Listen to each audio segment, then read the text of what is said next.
بسم اللہ الرحمن الرحیم۔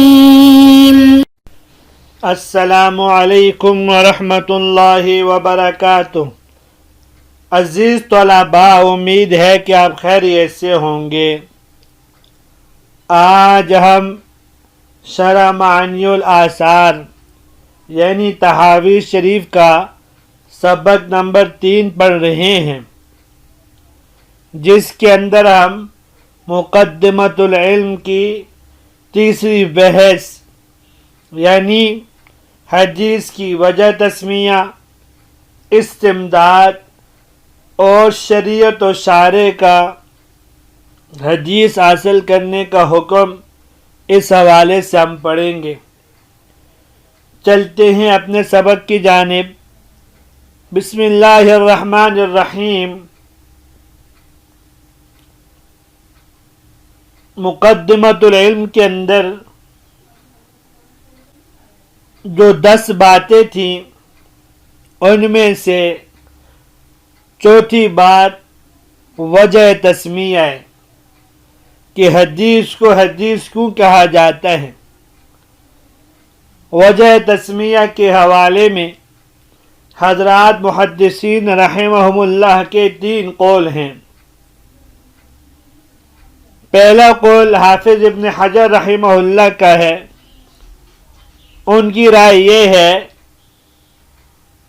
وہ فتح الباری بخاری شریف کی شرح میں فرماتے ہیں، الحدیث فی عرف الشرع ما اضیف الی النبی صلی اللہ علیہ وسلم قولا او فعلا او تقریرا او صفتا کأنہ ارید به مقابلۃ القرآن لأنہ قدیم۔ یعنی اصطلاح شرع میں حدیث ان باتوں کو کہتے ہیں جن کی نسبت آپ صلی اللہ علیہ وسلم کی طرف کی گئی ہو، قول ہو، فعل ہو یا تقریر ہو یا صفت ہو۔ گویا کہ حافظ ابن حجر رحمہ اللہ نے حدیث کا قرآن سے مقابلہ کرتے ہوئے اس بات کی طرف اشارہ کیا ہے کہ حدیث کو حدیث اس وجہ سے کہتے ہیں کہ یہ حادث ہے، جس کی تفسیر آپ یوں سمجھ لیں، کلام دراصل 2 ہیں، ایک کلام الہی ہے اور دوسرا کلام رسول صلی اللہ علیہ وسلم ہے۔ کلام الہی چونکہ اللہ تبارک و تعالیٰ کی صفت ہے اور اللہ تبارک و تعالیٰ کی ذات قدیم ہے، لہذا اللہ کی صفت بھی قدیم ہے، اور ضابطہ ہے کہ قدیم سے جو صادر ہو وہ بھی قدیم ہوتا ہے۔ اسی وجہ سے قرآن کو قدیم کہتے ہیں۔ اور اس کے مقابلے میں کلام رسول صلی اللہ علیہ وسلم ہے جو کہ حادث ہے، کیونکہ آپ صلی اللہ علیہ وسلم حادث اور حادث کی صرف حادث ہوتی ہے۔ اس سے ضابطہ ہے کہ حادث سے حادث ہی صادر ہوتا ہے، اس وجہ سے کلام رسول کو قرآن کے مقابلے میں حادث کہا گیا کہ قرآن قدیم ہے اور حدیث حادث ہے۔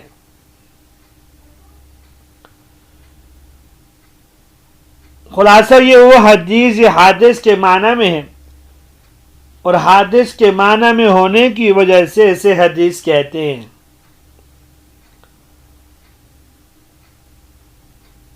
اور قرآن اور حدیث یہ شریعت کے اصل اصول ہیں۔ اجماع اور قیاس قرآن و حدیث سے ہی ماخوذ ہیں یا مستنبط ہیں۔ اسی وجہ سے امام بخاری رحمہ اللہ فرماتے ہیں، ان ثواب الفقیہ لیس باقل من ثواب المحدث، کہ فقیہ کا ثواب محدث کے ثواب سے کم نہیں ہے۔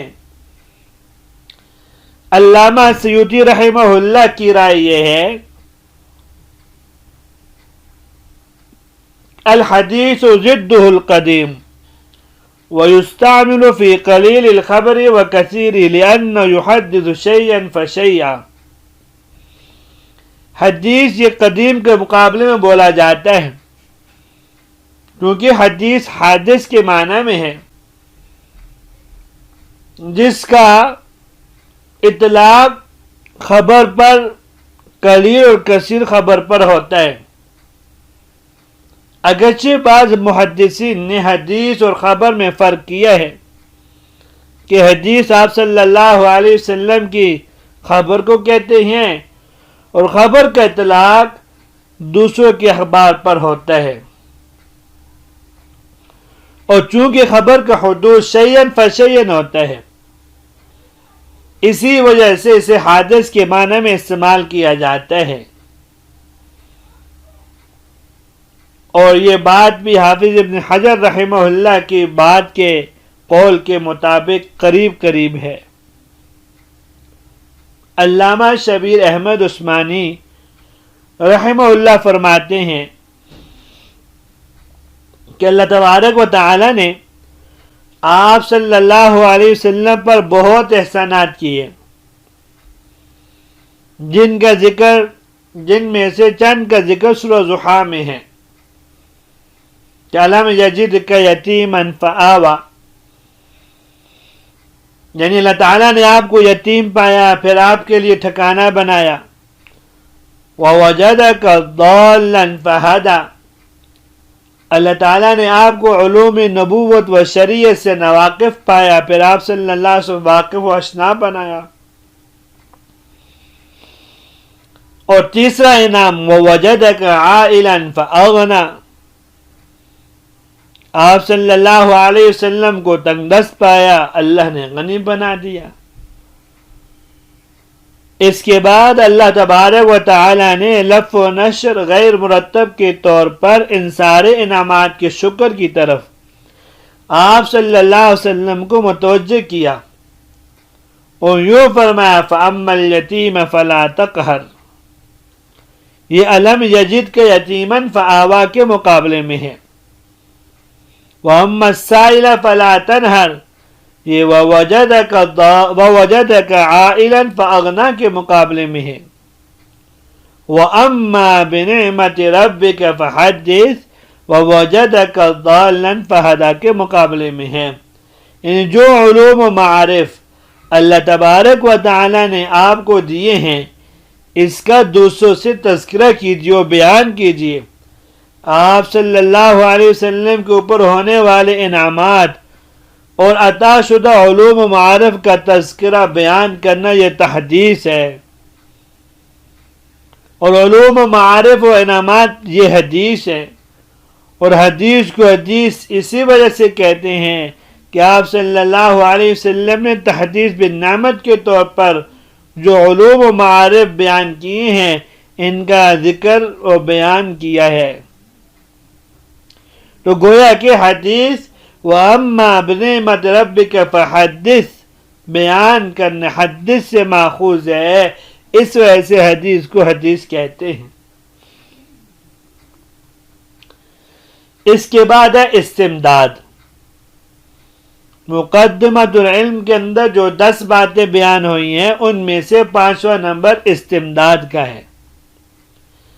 استمداد کا مطلب علامہ ابن عابدین شامی رحمہ اللہ فرماتے ہیں کہ استمداد کا مطلب یہ ہے کہ وہ چیزیں جس سے اس فن میں مدد لی گئی ہے۔ حدیث میں استمداد کا حاصل یہ ہے کہ وہ علوم و فنون جن سے نفس علم حدیث میں مدد لی گئی ہے بیان کیے جائیں۔ اور استمداد کے سلسلے میں محدثین رحمہم اللہ کے 2 قول ہیں۔ پہلا قول علامہ سیوطی رحمہ اللہ کا ہے، وہ فرماتے ہیں علم حدیث میں آپ صلی اللہ علیہ وسلم کی اقوال غیبانہ و حاضرانہ اور آپ صلی اللہ علیہ وسلم کی تقریرات و صفات سے مدد لی گئی ہے۔ حضرت مولانا محمد علی صاحب تھانوی رحمہ اللہ کی رائے یہ ہے،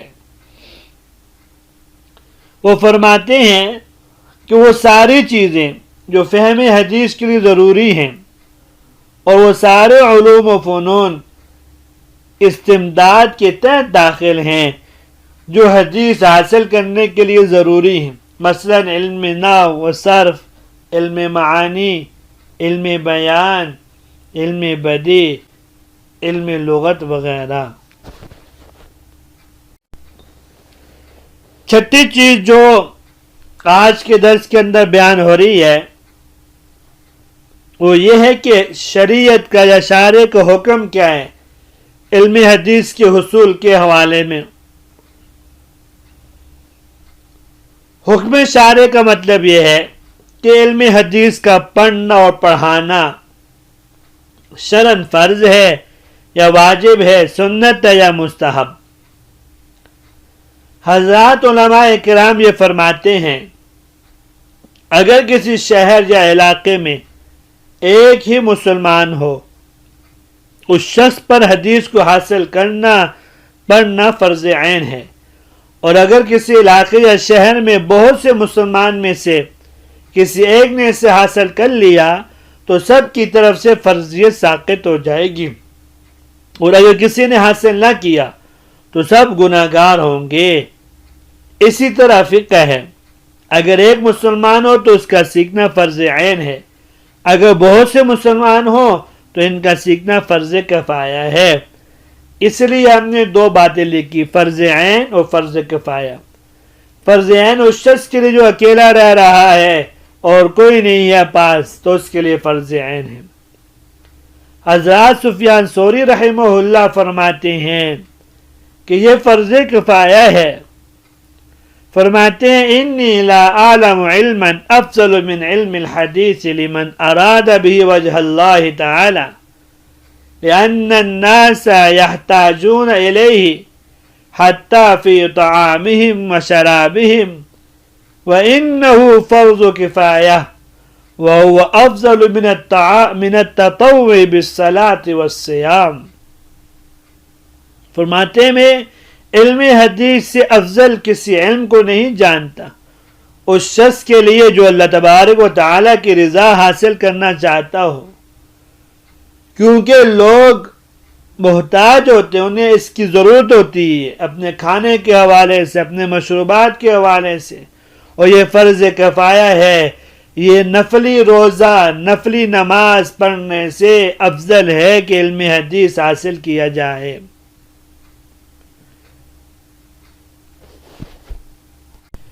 یہاں تک آج کا سبق تھا جس کے اندر ہم نے آج 3 باتیں پڑھی ہیں، وجہ تسمیہ، استمداد اور شارع کا حکم۔